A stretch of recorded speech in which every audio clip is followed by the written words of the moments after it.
हम सब सौभाग्यशाली हैं जो आज कुबरेश्वर धाम पहुंचे हैं। सबसे पहले मैं आपके चरणों में प्रणाम करता हूं। गुरुर् ब्रह्मा गुरुर् विष्णु गुरुर्देवो महेश्वरा गुरुर् साक्षात परब्रह्म तस्मै श्री गुरुवे नमः। आज मुझे और आनंद हुआ कि जहां गुरुदेव विराजते हैं वो अब मेरा संसदीय क्षेत्र भी है। मैं फिर आपको प्रणाम करता हूं। देखिए, भगवान श्री कृष्ण ने गीता में कहा था कि यदा यदा ही धर्मस्य ग्लानिर्भवति भारता अभ्युत्थानम धर्मस्य तदात्मानं सृजाम्यहम् परित्राणाय साधूनां विनाशाय च दुष्कृताम धर्म संस्थापनार्थाय संभवामि युगे युगे।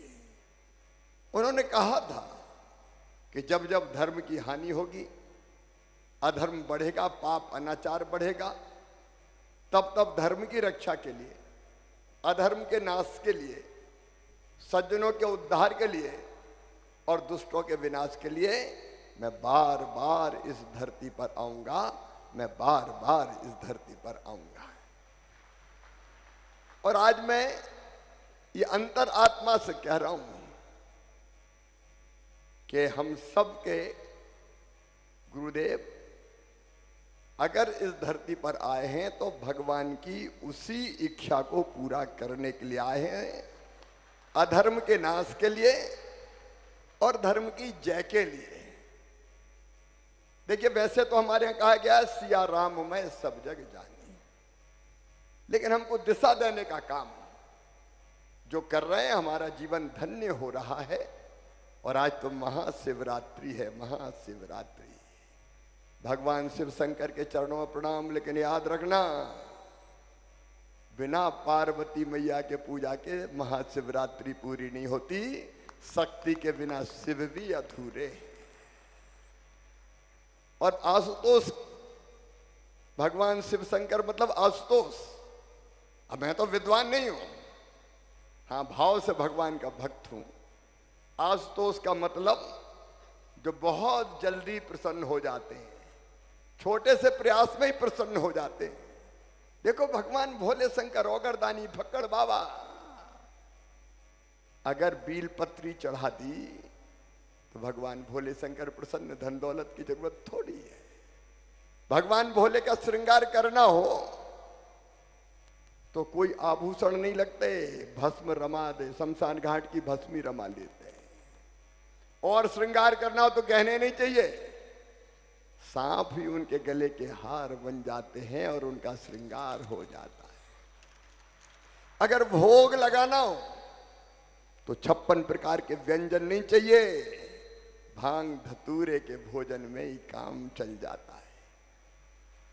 और एक बात सुनना, जिसको दुनिया ठुकरा दे उसको भी अपनाने वाले अगर कोई है तो वो भगवान भोले शंकर है। आप बताओ, समुद्र का मंथन हुआ, 14 प्रकार के रत्न निकले, देवता दानवों में होड़ लग गई। अमृत कौन ले जाता है, ऐरावत हाथी कौन ले जाता है। लेकिन आपको पता, उसमें से कालकूट विष भी निकल पड़ा।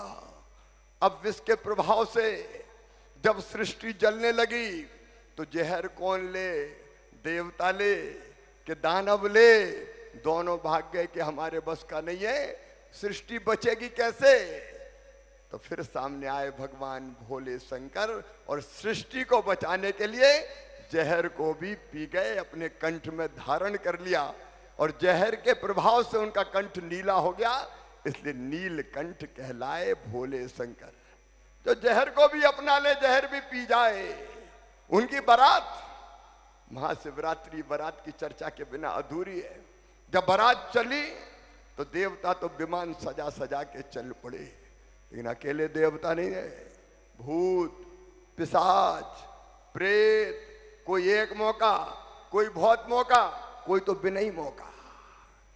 अद्भुत बारात जब चली और गौरा मैया के द्वार पर पहुंची तो उनकी माताजी बेहोश ही हो गई कि नारद तूने मेरी बिटिया कैसे फंसा दी, मेरी बेटी को तूने। ऐसे भोले शंकर भगवान जो भूत प्रेतों के भी संग है, और ऐसे औगरदानी फक्कड़ बाबा के, भगवान शिव शंकर के हम भक्त हैं। हमारा जीवन धन्य है, अहो भाग्य है। अमीरों के नहीं, गरीबों के कुछ नहीं लगता रुपया पैसा, भगवान भोले प्रसन्न हो जाते हैं। सबके हैं भगवान भोले शंकर, वो आप सब पर कृपा और आशीर्वाद की वर्षा करे, कृपा और आशीर्वाद की वर्षा करे। आप सब सुखी